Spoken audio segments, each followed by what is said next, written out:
It's part 3 of the Peak Signing Agents podcast Pros and Cons series. Welcome back. I hope you've enjoyed the first 2 parts. The first 2 parts were, number 1, the pros and cons of working only with signing services. Part 2 was, now if you start going direct, the pros and cons. And now part 3 is going to be the pros and cons of starting a signing service. Have you thought about starting a signing service? Is that part of your future plan? I don't know. I'm not telling you yes or no. It's good, it's bad. I'm not telling you either one. I am unbiased in this. I'm just giving you guys my pros and cons from starting off only working with signing services to then marketing and going direct. And now I'm just over a year into owning a signing service. I want to give you guys the pros and cons to help you make the decision of what's right for you, for your business, for your schedule, for your life, for your family. What's the best for you? I can't answer that. Only you can answer that. So I'm going to give you the pros and cons to help you make that decision. All right. Now I'm doing this again on starting a signing service. And I got my notes here. So if you go back to episode 27, and this is episode 51, can you believe that? Wow. Episode 27 was mobile notary to signing service. I kind of talked about my journey there. So I'm going to assume you've listened to that episode when we dive into this. You don't have to. I'll just assume that you have, though. But if you haven't, make sure you go check out that episode. In fact, I just got some recent comments on the YouTube channel about it. So again, thank you for everyone that leaves comments. I haven't replied to the most recent comments, but I do see every comment, and I thank you guys. Please keep subscribing to YouTube if you haven't yet. If I get to so many subscriptions, I can get YouTube to start paying me for this. So if you could, I'd greatly appreciate it. If you listen on podcasts, make sure you're following. Make sure you leave comments, leave reviews, 5-star preferably if you believe it deserves it. And if you can share the podcast, again, on YouTube or any podcast platform, if you can share it, I'd appreciate it. It just kind of helps people know more about the podcast. It climbs the ranking. If anyone searches notary or signing agent, it will climb to the top. So, if you can leave reviews, leave comments, I'd appreciate it. Okay, so let's talk about it. Let's starting a signing service. What are the pros and cons? And again, I want to start with the cons because I like to end with the pros, the positivity. I like to end on that type of a note. All right. So what are the cons of starting a signing services? I was working direct with a signing service. Again, that's one of the great things about working with signing services. You can go direct to them and they'll just go to you directly to get jobs in your area.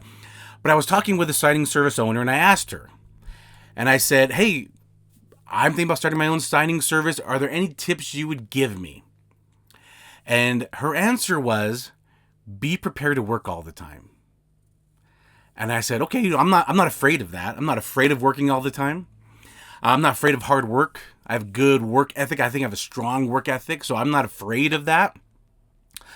But, I did look at that and I just thought, I don't believe that's fully true. I do believe you're going to be working a lot, but I don't believe that's going to be your whole life, though. I believe that you can have other aspects of your life. But I did take that, and I did take it with a grain of salt, that input from her. But yeah, I don't believe that has to be your entire life, but I do believe in the beginning, as you're building your signing service up, that you will be spending a lot of time in the signing service, like a lot of hours, a lot of time devoted to it. So I do believe that, and my experiences has been true. If there's a signing happening at 6 a.m. my time, because it's on the East Coast 2 hours ahead, but on my time it's 5 or 6 a.m, I'm awake. I have to be awake in case they call with questions. If it's happening, on the West Coast time, on Pacific time, and it's at late in the evening, that's going to be a little early in the night for me, and I have to wait. I have to wait for scans, and I have to wait to say, yeah, it's okay to drop. And if there's questions, I got to be available to whether they call, because my scheduler, my scheduler is an employee. They have a set time, and then they're off. They're off at a certain time. So that means I have to step in their role. So yeah, in the beginning, you're going to be putting a lot of work in, but that's every business. Most businesses, when you get started, you're putting a lot of your time and effort into that business. I mean, I have some family members that opened up a restaurant a year ago, and they spend a lot of their time in their business, right? They have to be there basically from open to close. A lot of family businesses are like that. So it's very common to understand when you first start off in your business, you're going to be spending a lot of time working in your business. So just know that. But I also believe, though, that there's an end game to it. Okay, there's an end game. The whole reason why you want to go into business for yourself is so that you're not always working all the time, right? You want to create a system at some point that works whether you do or not. That's the goal. And that's the goal with any business. You have to remember, if you're going to be a business owner, that's the end goal, but there's going to be a lot of work going into it. In fact, let me talk about this book. I don't know if you guys have heard of Robert Kiyosaki. One of his most famous books is Rich Dad, Poor Dad. But he also wrote a book called The Cash Flow Quadrant. And think about a quadrant, right? There's 4 squares.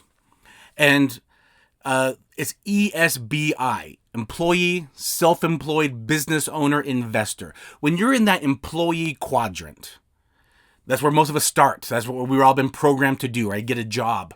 And you're an employee, you get paid for your time. And you're limited to your pay because you're limited by your time. You only have 24 hours in a day. You have to eat, sleep, spend time with family. So you're limited to your time and you're limited to your income. And if you think, oh, okay, that's the job I've had, and now I want to be self-employed. That's the next one. The S quadrant, self-employed. Now you are employing yourself. You are the boss and the employee. And a lot of us, when we start off as signing agents, that's where we fall into. We fall into the self-employed quadrant, in the self-employed category. We're employing ourselves. Every day we wake up unemployed. And a lot of us start off as signing agents maybe part-time.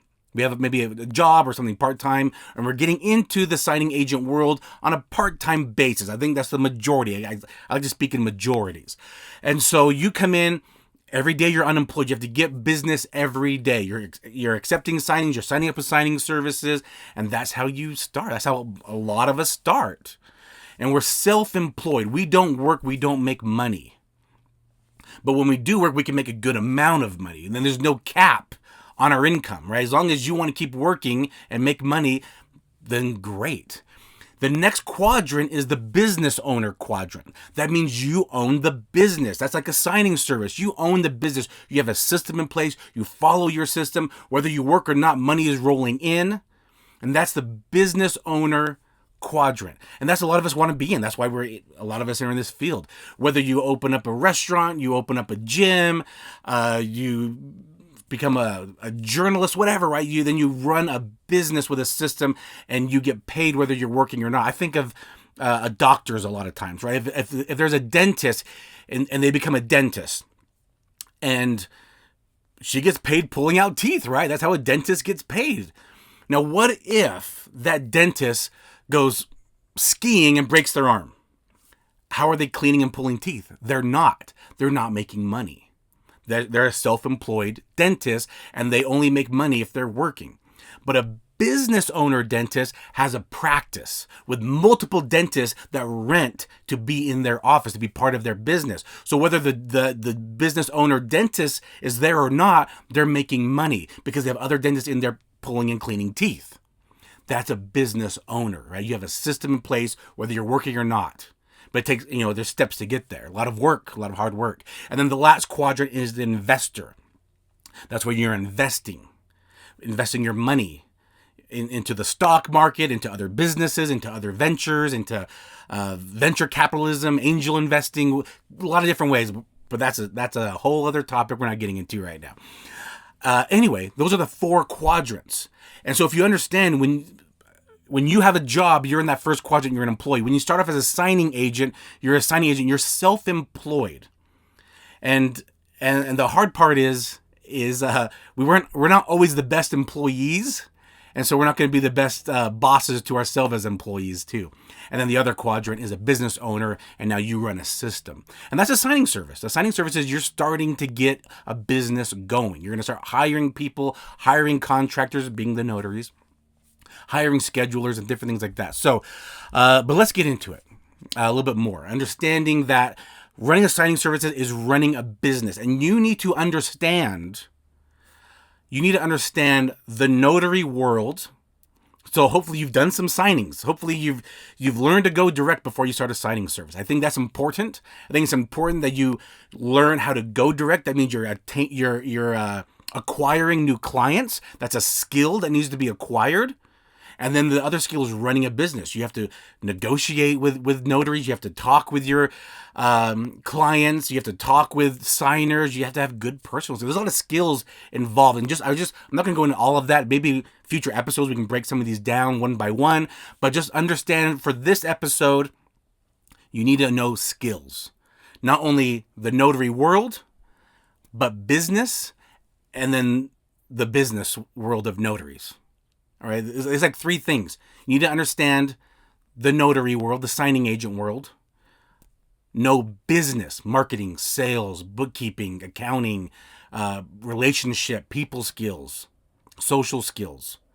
And then the hybrid of it all, running a notary signing service business.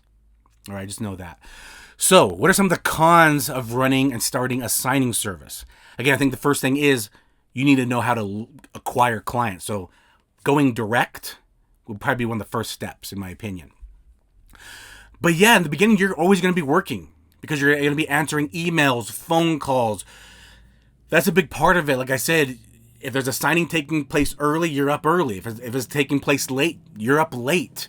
I think it's important. We've all been there. We've all been signing agents, and we try to call a signing service with a question. No one answers. It's frustrating, right? You're like, I don't know. This is an unusual page. This is an unusual form. How do I deal with this? And no one answers. It's frustrating. So you don't want to be a frustration either, right? You want to be able to answer calls when notaries call because you want the job to look good. You want your client to receive the paperwork in pristine shape from a peak signing agent.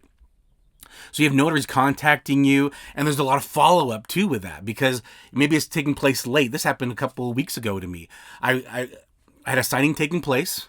It was on the West Coast, so it was a little later in the evening on the West Coast, Pacific time. I'm mountain time, so I'm an hour ahead. So it's getting a little bit late.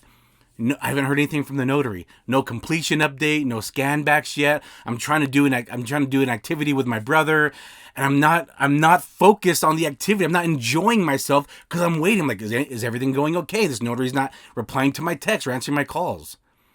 Frustrating, right? I'm never going to use that notary again because they didn't do any good communication with me. But you would think after 30, 45 minutes, I should get a completion update at least so I can let my client know, hey, we're done. But nope. So, there's that. You have to deal with that. Basically, you're babysitting notaries. You're going to experience that a lot. You're going to look at someone's profile, a notary's profile. Everything looks good. They talk about how much experience they've had, so many years. They've done so many different types of signings. And you think, okay, great. I'm going to hire this notary. And then you find out they haven't looked at the order for an hour. They haven't even looked at it. They haven't called the signers to introduce themselves and confirm the details. 2 hours have gone. I'll just say experience yesterday. 3 hours since the signing, and I get no update from the notary. I even put in the platform, hey, title wants an update. It's been 3 hours, and it was a seller package, 20 pages. It was a 20-page seller package. It's been 3 hours. We have zero update. What's going on? No response. I have to call the notary up. So yeah, we're done. I'm just barely getting home now. I'll send you a scan back soon. Can you not update the platform? Right? Because our clients are looking for answers. They're looking for answers. What's going on with this? Anyway, I'm just sharing this with you guys to say, do a completion update as soon as you're done. Just do an update. Hey, I'll be sending you scans in the next hour. I'm heading back to the office to do scans. The signing's done. Everyone is waiting for an update. Do an update.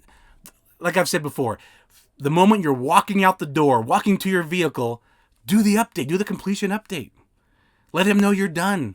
Because title's waiting for an update. The lender's waiting for an update. The real estate agent's waiting for an update. The signing service is waiting for an update. Don't be the one that's just holding everyone up. I see a lot of reviews on other notaries, and a big review where people getting negative reviews is lack of communication. I've talked about this. You cannot over communicate. Communicate. So that's another one.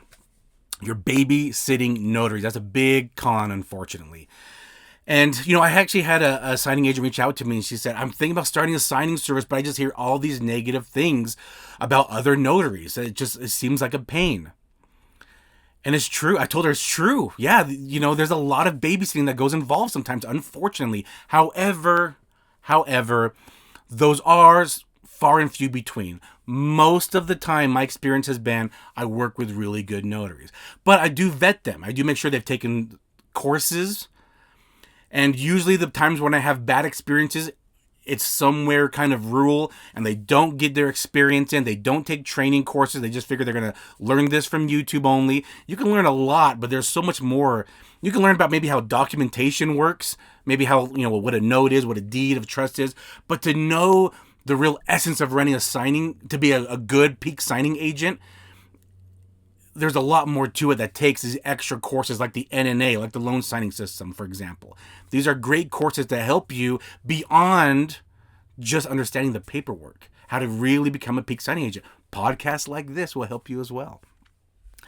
Anyway, so that's a big con. It's babysitting, but they are far and few between. Most of the time, I have really great experience. The problem is we signing service owners don't really always just say, oh, wow, everything's great about running a signing service. Everything's perfect running a signing service. Because I'll go a week and everything just runs smooth. It's just smooth. You don't hear me just, getting excited about it. But you do hear the signing service owners when there's a problem and there's frustration. That's when you hear us complain. And I gave this signing agent some advice. Think of restaurants. When you go into a restaurant, you have a benchmark, right? You expectation. That's what I'm trying to say. You have an expectation. You expect good service, whether you've been there before or not, because you're paying for it, right? You're paying for the food. You're paying for the waiter or waitress. You're paying for the busser, the cleanliness. You're paying for these things, so you have an expectation. And if everything meets your expectation, then wonderful. If everything goes above and beyond your expectation, you maybe leave a higher tip. And that's how you show your appreciation. A lot of times you might not go on to, Google or Yelp and praise the restaurant. You just kind of show your praise by giving a bigger tip. But if there's a problem, the waiter, waitress is bad, the food was bad, you're definitely going to make people know about it, right? You're getting on Yelp, you're getting on Google and saying, hey, this was a bad experience. And that's what a lot of times you hear from signing service owners. When there's a bad experience, then they're going to go on and kind of complain in Facebook groups or platforms or different things like that. Overall, though, my experience has been a pleasant one. But there are those times it gets stressful, and it's usually because of a notary, a bad quality notary, unfortunately. Okay, another thing that we're gonna find out that's a con is finding notaries. Sometimes finding notaries, especially in rural areas, get tricky. That gets real tricky. There's not very many notaries. A lot of times those notaries in the area are not trained well, like I was just talking about. So they're not always trained the best. And they want to charge high fees because they know there's not that many in the area. So they know they can charge higher fees, or they're traveling further distances. And I understand, or I don't blame them. But they're like, hey, use me or use no one at all. Unfortunately, it's kind of how it is sometimes in these rural areas. So you're negotiating. So you need to make sure you have good negotiation skills, I believe. And there's books about it out there. But that's just another part of running a business is understanding negotiation, negotiating prices. You might have to negotiate with a notary. You might have to go back to your client and negotiate. Like, hey, I only found this one notary and they're charging a little extra. Do you have wiggle room? Can the fee be this amount? You might have to go $25-$50 over the normal price that you normally charge your client. Sometimes they understand that. Sometimes, you have to negotiate with your clients a little bit too. So, there's that. So you need to understand negotiating. You need to understand rural areas get tough finding notaries. And then sometimes a con is you might be busy. And a lot of times, all of a sudden, I don't know what it is. There'll be like 2 hours of downtime. It's just kind of quiet. Things are rolling smooth. And then for like 1 hour, boom, you have 4 or 5 of your clients emailing you all at the same time. I need a notary here. And you have to try to get this all done at the same time. And especially when it's last minute, hey, we need a notary in, New Jersey in 2 hours.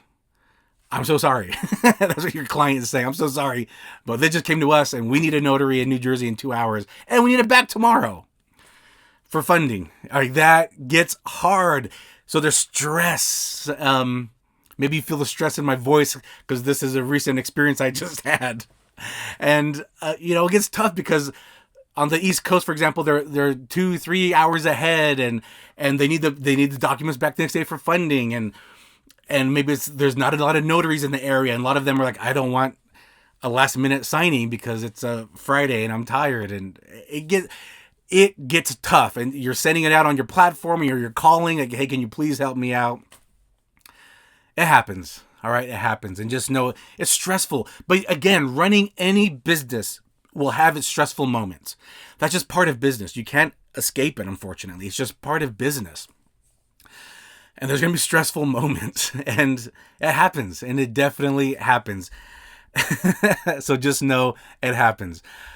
Another con is your expenses are going to be increasing now because you're running a business. You're going to have higher expenses. Some expenses are going to be, you're going to have to hire schedulers, 1 or 2 schedulers. You want to start doing your marketing. You might have to increase your marketing because you're going to get more clients. You're getting on social media. You're doing sponsored feeds. There's a lot of different things that come with it. You're going to have to pay. You're going to have to pay notaries a lot. I think a lot of signing services go out of business because they're making money, and they have to pay their bills, their overhead, their rent, their mortgage, feed their family, pay their utilities. But then they forget, oh my gosh, I still have to pay these notaries now. And the notaries are taking 50 to 75% of the fees. And so you're getting all this money in, and then you realize, oh shoot, a big part of my expenses this month are going to be paying the notaries. And you have to do that, right? As a signing service owner, you want a good reputation of paying your notaries on time. You don't want to be late. You don't want to be late. I feel like I haven't had many issues of paying notaries. I haven't had anyone reach out to me and say, hey, okay, I have issues where people say, hey, where's my payment? And I've said, I'm waiting for you to send me this information. I've asked you 4 times. If you look at the history of our email chain, here's the 4 times. Like, oh my gosh, I'm so sorry. Yes, you have. Here's the information you need. So it's never been a fault of my own where I haven't paid my notaries, but I try to pay on time, and that's just something you want to do. You want to have a good reputation as a business owner in this world, and you want to pay your notaries. They talk about you. All right. If you're not on different Facebook platforms, notaries talk about it. Hey, has anyone had a problem getting paid from this company? I've reached out to them many times. They haven't paid me, and you're getting put on blast out there in social media. Hey, you don't want that. You don't want a bad reputation. You want notaries to want to work with you. So expenses go up, paying notaries, paying schedulers. You might have to change your insurance, your errors and omissions insurance.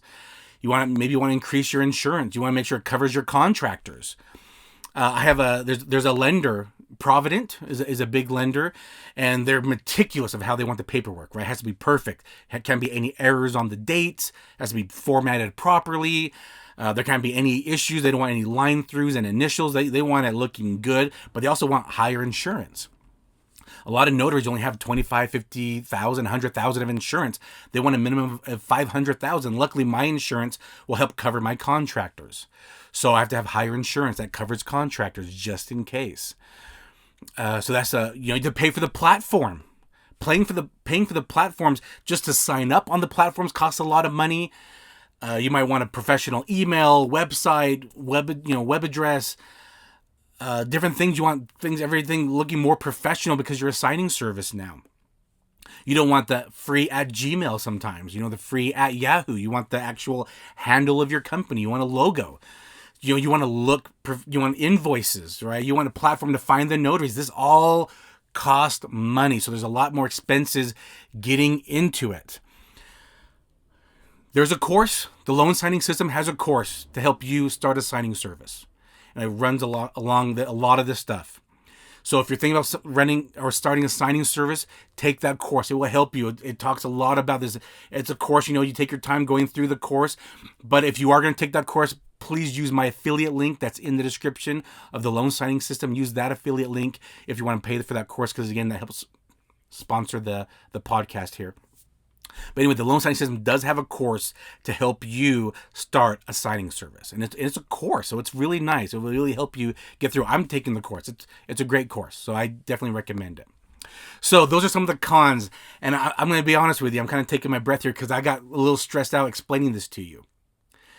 There's stress that goes into running a business, especially in the beginning stages, right? At some point, my end game is to not always be doing signings. That's my end game. My end game is running my signing services. And my end game is having schedulers that handle all this, having a manager that handles all of this, and they just kind of report to me and come to me with more pressing issues. So that's my end game. But right now, I'm in the middle of starting this and building this up. I'm doing all the marketing. I'm doing a lot of the scheduling. I'm looking at the scan backs. I'm doing a lot of the negotiations. I haven't trained anyone to do that yet. It's hard because I want to take a vacation. I want to take a cruise with my family, but I know I'm going to be in the middle of the ocean with no reception, and I'm having anxiety about that. I'm thinking about canceling my cruise and extending it while I'm still building my signing service. This is part of it. So, I mean, I'm getting a little stressed out talking about these cons with you guys right now, to be honest. I'm being honest with you. It's stressful at times. But there's times, though, that make up for it. Because the majority of the time, it's smooth sailing. The majority of the time. I want you to know that. But there are times where it gets very stressful. And me explaining these stressful situations and going through these cons with you in my notes, it's giving me a little bit of anxiety right now. But that's part of business. That's going to be any business I start. I've started many businesses. Every business has stressful situations. Every business. You can't get away from it, okay? And if you understand that, I hope you understand that. But, you know, there's parts of your job where you've had a job where there's been stressful situations. And maybe you're thinking about a stressful situation at a job you have now or at a previous job. You might be getting some anxiety now thinking about that. Maybe you got in trouble. Maybe you got yelled at. Maybe you did something wrong. You're like, oh my gosh, I have to own up to my mistake. That happens with anything, whether it's any business or any job, it's going to happen. Just if you understand that, you're going to be okay. And you have to be a little tough when you're going to run a business. You have to be tough. You have to be quick-witted, and you have to be mentally and emotionally tough. And you can break down in by yourself or with your loved ones or your significant other, and you can break down at those moments. But there's times you have to be tough and will through it and power through it. Okay, I'm catching my breath now. But I'll tell you though, while I'm catching my breath, it's worth it. For me, in my opinion, I'm a purebred entrepreneur in my opinion, and for me, it's totally worth running a signing service. So now that I'm calming down, let's go into the pros, the exciting parts of being a business owner, of running a signing service. Okay. In my opinion, one of the best things is you are no longer leaving money on the table. When you are just a signing agent, you're only doing signings for your clients. You're only doing signings for them. So if they need something out of state, they need something further away. You know, if you're like, I don't travel to that county because it's 4 hours away. Like there's a county here. I have a lot of clients in that county. I don't go down there. It's 4 hours away each way. I'm not going. They had to pay me a lot to go down there because that's going to be my whole day. It's going to be going down there for one signing, right? They had to pay me a lot. But I have notaries in that area, so I hire them. But anyway, you don't leave any fees on the table because when you're just a signing agent, when you're going direct, if you're going direct, you're taking the whole fee. But if they have a signing in another location that you don't go down to because it's too far away, or it's in another state, now you're leaving money on the table. But if you're a signing service, you leave $0 on the table now. When you're just a signing agent, you're getting the whole fee, but you're leaving money on the table if it's not in the area. When you're a signing service, I want to make sure I say that right. If you're a signing service, you leave $0 on the table because no matter where it is, you got it covered. If it's in your local area, if it's in another state, wherever it is, you leave $0 on the table because you can get it covered anywhere. Okay? When you run a signing service, you are bringing more value to your clients now because you can handle all of their signings, not just the local ones, but all of them. They come to you. So now you are just bringing more service. When I first told one of my clients that I'm a signing service now, and they were like, really? That's exciting. We're going to, now we really want to get excited about using you. Because you're always maybe looked at as an expense. Well, you are. I mean, essentially you are an expense. because you don't work for them. You're not on their daily books, right? So you are an expense. But you don't want to be looked at as an expense. You want to be looked at as an asset, as an ally. An asset is valuable. An expense takes money away, right? If you want to invest, you want to get a return on your investment, an ROI. So if you want to be an asset to your clients, like, hey, you want to hire me. I'm an extension of you. I'm bringing you value. I'm going to make sure your clients are happy. They're going to keep coming to you. I'm going to provide great service during the signing. If your real estate agent is there during the signing, I want that real estate agent to say, wow, I know you weren't there, Mr. and Mrs. Escrow Officer, but that notary you used, he was great. You want to be an asset because you want to make your clients happy. You want to make the signers happy, everyone involved happy. So you will bring more value to your clients when you are signing service. And if you bring more value, it is very less likely they will not use you. Because you're going to have other notaries coming in and marketing to them.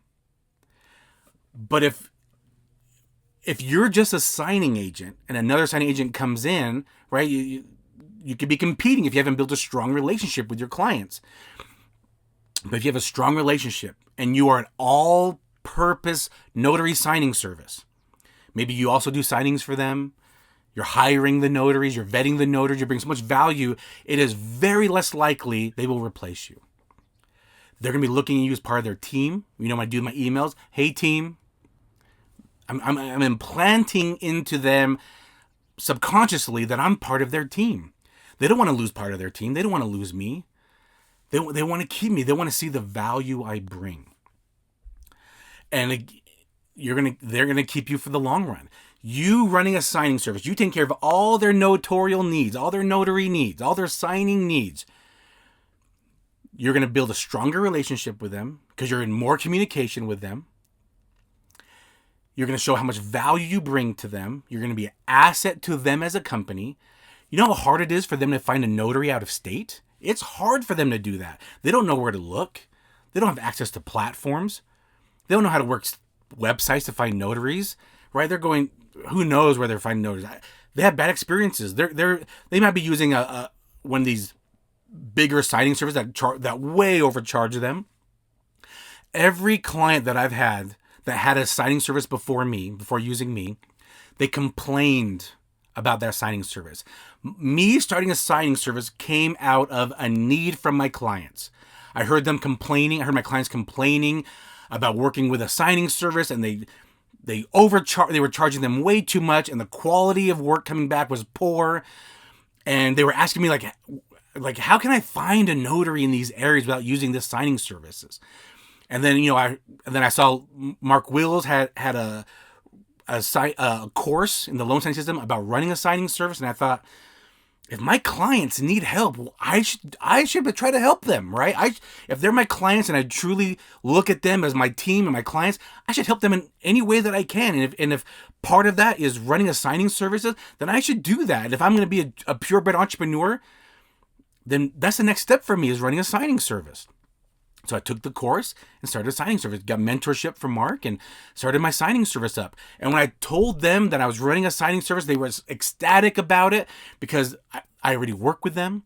They're happy working with me, and I'm telling them they're going to get the same quality that I bring them. I'm going to bring that same quality from out of state because I'm vetting the notaries. I'm looking at scan backs.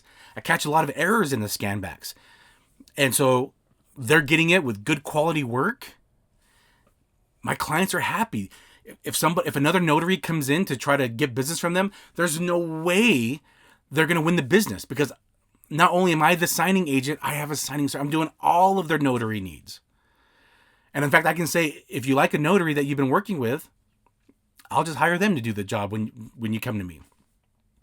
So that's the beauty of it. And also, when I'm marketing, as a signing service owner, when I'm marketing myself, I don't market myself, hey, my name is Derek. I'm a mobile notary. I can help you out if you need help.